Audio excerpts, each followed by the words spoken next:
The 2021 Kia Seltos is a subcompact SUV we've been eager to drive. Let's drive it. Also, very cool, dramatic shot, Mike D.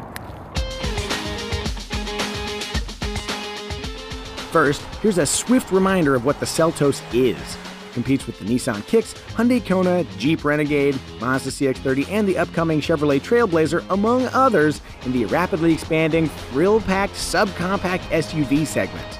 Size-wise, you could also put the Seltos up against tweeners like the Jeep Compass and Nissan Rogue Sport, but when similarly equipped, the Seltos cost thousands less than each. This particular Seltos has the optional 1.6-liter turbocharged engine. Let's see what she's got. Ooh, punchy. The 1.6-liter appears elsewhere in Kia's vehicle lineup, and its robust torque figure makes us happy.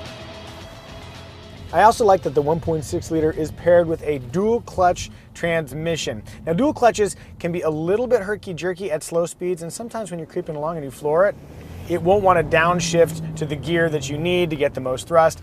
All that aside, for direct propulsion feel with the accelerator and very, very quick gear changes, dual clutches are great, especially if the alternative is a CVT. Speaking of, the standard engine is a 2-liter 4-cylinder matched to a continuously variable transmission that Kia calls an intelligent variable transmission. Clever. Semantics aside, CVTs have earned a bad reputation among car reviewers for their elastic groaning power delivery. However, Kia did a really good job tuning their Forte compact sedan CVT to feel much more natural, which gives me hope for the Seltos. Though I am not driving the Seltos with the CVT, so I'll just stop talking about it right now.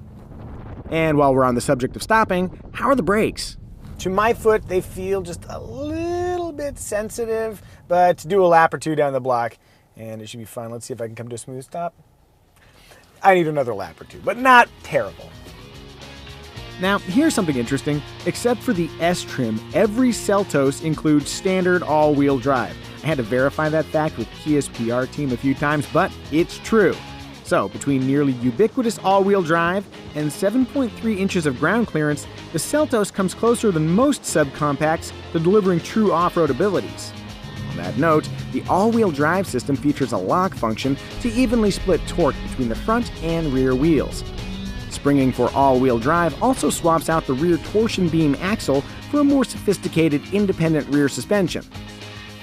In motion, this all-wheel drive Seltos rides with finesse. It absorbs bumps like a YouTuber absorbs abuse from the comment section with dignity and confidence.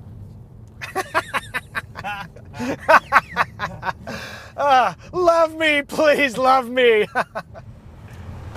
When cornering, the Seltos steers with precision. I don't know if I'd categorize it necessarily as sporty, but it is eager and predictable. Beyond driving behavior, I've got some rapid observations about the Seltos. Here goes. I dig the sliding center console cover. Yeah. The cabin is roomier up front than it needs to be for a subcompact, and there are some nice materials that make things feel just a little bit more luxurious. Not luxurious, but you know what I mean. Subcompact luxurious. The rear quarters are also quite roomy. I fit really well as a totally average man, and the seat backs recline to 2 positions. 2! That's how many 2 is. Rear vents are available, though as a loving father, I prefer to limit how long my daughter has to freeze or sweat in the back seat of the cars we're driving, so I'm just gonna suggest, let's make those standard moving forward, eh? At 26.6 cubic feet, cargo space is generous, and there is a 2-level load floor. Japers, that's convenient.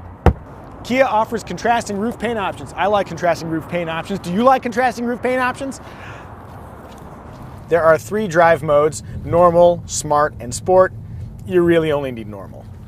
Lane keeping assist, automatic emergency braking, and blind spot warning are all available, but they do cost extra.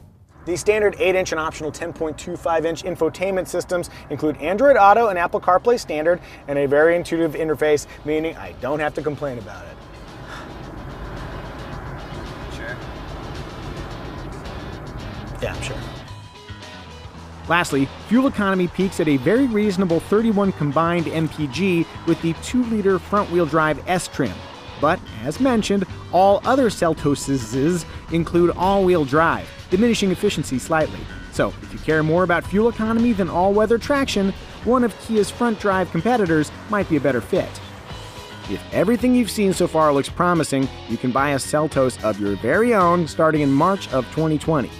If you want to save some cash, the Kia Soul is a little smaller and a little cheaper, while the Sportage is a somewhat larger and pricier compact alternative in Kia's expanding galaxy of SUV stars. So what we have is a sensible interior, a reasonable base price, compelling features, and a winning on-road attitude. Kia's contribution to the subcompact SUV world looks to be a strong one.